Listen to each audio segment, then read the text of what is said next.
Welcome to Regenerative Economics for Secondary Schools and Beyond. My name is Jennifer Brandsberg-Engelman. I've been teaching social sciences for almost 30 years, mainly teaching economics in the International Baccalaureate system. But later in my career, I also took up teaching business management, environmental systems, and societies. I've been a senior examiner for many years for the International Baccalaureate and have also authored 3 textbooks. Since spring of 2023, though, I left my job as a full-time teacher in order to take up the project of regenerative economics, and we're aiming to revolutionize what and how we teach the subject all over the world.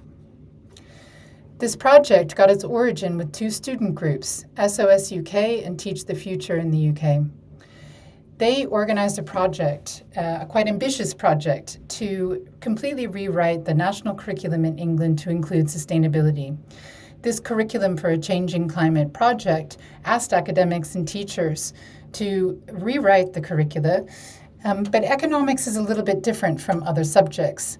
You can't just make small tweaks to economics curricula and have them be fit for the 21st century. Rather, it needs a complete rethink.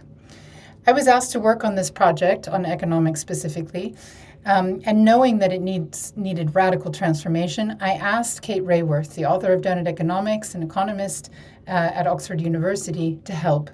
She brought in a few more academics, I brought in a few more teachers, and together we completely rewrote that, first of all, the GCSE economics curriculum, and then later the A-level curriculum. Now we're working to take this syllabus, build it out, bring it to life, to implement change across the world in secondary education in every country. Before we get into what we produced for that project, it's helpful to consider why we undertook it. What's wrong with our current economies and our economics courses? The meta-crisis, the multiple interconnected crises of extreme weather events associated with climate change, mass migrations, the spread of pandemics, the development of artificial intelligence without guardrails, epidemics of mental health issues and loneliness, and the rise of right-wing parties are all connected. And they're connected by the design of our economies, which are currently weakening social and ecological systems. They are degenerative by design. And unfortunately, instead of solving these problems, the current way we teach economics are actually perpetuating degenerative economies. This matters because powerful people have economics degrees, or if they don't, their advisors do. And the economic worldviews that we teach in these courses, starting from as young as age 14, shape how those very powerful economic actors act in the economy and the policies that they develop.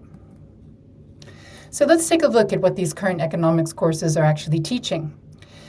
These courses draw a very narrow systems boundary around markets and treat markets as though they are the economy. It marginalizes or completely ignores all non-market activity. So for example, you'll see here in the upper right-hand corner, the state.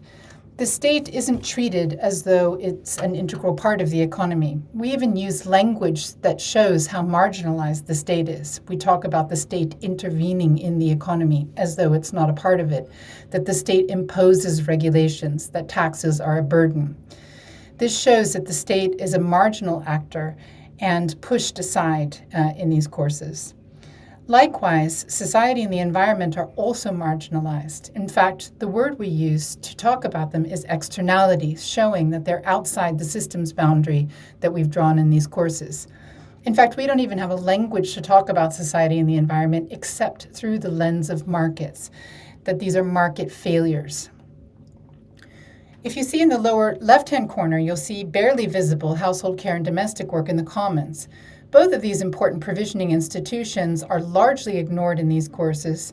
Household care and domestic work is given really no attention at all. Instead, households are treated as though they're only consumers of what markets have to offer. And the commons, the word that we usually use associated with the commons is tragedy of the commons, as though it's impossible for human beings to work together to manage shared resources.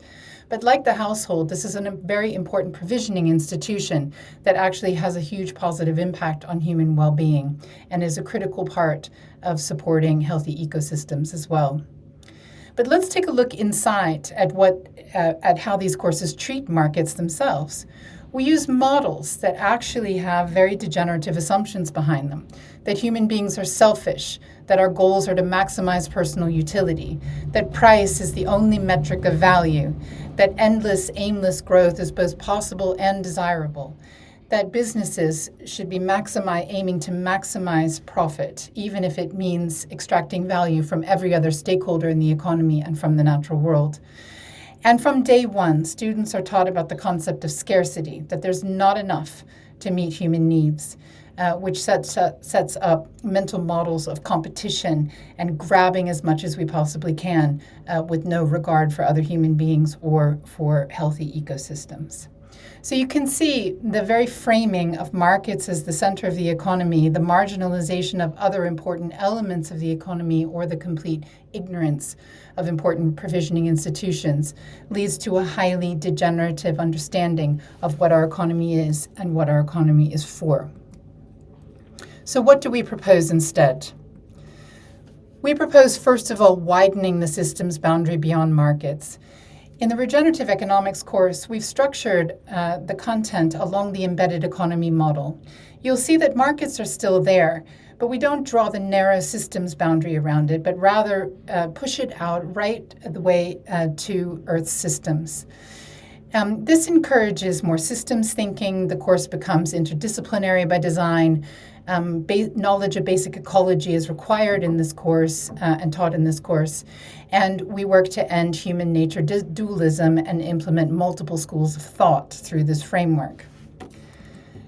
Instead of just talking about markets as the center of the economy with a marginal state, we talk about 4 critical provisioning institutions, and each are given equal airtime in this course. So again, markets are still there, the state is still there, but we've added the household, which is all the unpaid care and domestic work that goes in the economy, which is absolutely critical for human well-being and without which no other provisioning institution would be able to function. And we also add the commons as a provisioning institution, all the self-organized communities managing shared resources, whether they're land, digital, cultural, or scientific resources. So the economy has 4 provisioning institutions, not just this market-state duality. We see the economy as embedded in social systems. So this course has, weaving through it, discussions about values, power, narratives, history, culture and social norms, politics, and law, recognizing that all of these work to shape how our economy operates, and the way our economy operates also shapes these elements. And both the society and the economy are embedded in ecological systems. We recognize that all economic activity requires living matter and materials from Earth systems and the energy that they also provide. That also all of our economic activity produces waste heat and waste matter that then goes on to have an impact on the functioning of these systems. This is not just given a sort of one section treatment in a section on market failure, but discussions about the impact of the economy on our systems are woven throughout this course, as they should be. And that brings us to a much richer understanding of what the economy is, that it's all the human-made systems we use to transfer and transform energy and matter to meet human needs. The focus here includes then an understanding of our absolute dependence on energy and matter from these systems, and also focuses on human needs. And the study of economics would be answering this critical question: how might we meet human needs within planetary boundaries by regenerating social and ecological systems with care, reciprocity, cooperation, distributed power, and sufficiency? The work that we're doing in regenerative economics has 3 key parts. First of all, we're developing a new regenerative economics book that's building on the syllabus and specifications that were developed in that original project from SOS UK and Teach the Future. That book is doing 2 critical things. First of all, it's supporting teachers and students as they are attempting around the world to bring these ideas into their mainstream courses, even where they have a mandated syllabus and a high-stakes exam. Those teachers and students are in turn providing feedback in a reciprocal arrangement so that we can improve the book, the syllabus, and the specifications. But the book also provides a comprehensive alternative vision that gives a way for the institutions at the national and international levels a way to move off of the old paradigm and into something new. This visioning is extremely important because it's hard to give up the old paradigm unless we have a direction and know where we're going. So the book is critical, but we're also working directly with those teachers and students to help them find ways of seeding their courses or, in fact, developing new courses in regenerative economics. And we're also doing some direct lobbying and campaigning and also consulting and support for the institutions at the national and international level who are trying to reform their curricula. Those teachers and students are helping to provide the social proof that those institutions need that can bring us to the social tipping points that will bring about systems change. This is where you can find the book, which is a critical element of the work. We have a website where we're gathering all the information about the Regenerative Economics course and the materials. And you'll see in that left-hand menu there, we are adding the resources for the book as we go. This is a project that's being developed in 2024 and 2025. And we have, at this moment, June 2025, 5 of the topics finished out of the 7 that we'll be creating, as well as a section on systems thinking and models. You'll also see there on the website that we've got some support videos like the one that you're watching right now, as well as the syllabus specifications, the principles, the contributors, and the terms of use. All of this material is created with a Creative Commons license, and that means you can feel free to take and adapt the materials as you wish for your context. We have this really interesting opportunity right now because we have several international and national institutions that are revising economics. One of those is the International Baccalaureate, but we also have 3 countries engaging in curriculum reform: the Netherlands, Scotland, and England. The hope is that if we can shift these 4 systems and also make each one of them aware that the other is also working on curriculum change, that we may be able to set off the global social tipping points that are necessary to shift the way economics is taught in school systems around the world. So how can you be a part of this? There are a number of things that you can do in your courses. Many of you who teach economics in secondary schools have mandated courses, either the A level, the IB, the Indian CBSE, AP, and many others. You are likely bound to a very detailed syllabus or specification, and you have a high-stakes exam at the end. So what you can do is to seed your courses with regenerative economics material as and when you can. And we're helping you do that by developing maps so that you can find the footholds for the new material within what you currently teach. Another idea is to develop electives or integration into other subjects or even extracurricular programs. Many school systems have opportunities like this built in. There are choice topics in the Netherlands. The IB has the Theory of Knowledge course. There's the EPQ in A levels. And some teachers are even starting self-study groups with young people who are doing some guided work with teachers or even without to learn regenerative economics on their own outside of their mandated courses. The materials are also interesting in scope for beyond secondary schools. We've had many contacts from university lecturers who are looking at the syllabus and the specifications as guidance for the creation and development of their own courses. And we've even worked with primary school teachers to help them figure out how they might be able to make some interesting additions or changes to the units that they have to teach. So there are many uses even beyond secondary schools. Finally, I would say it's very important for you to participate in education institution reviews of economics course.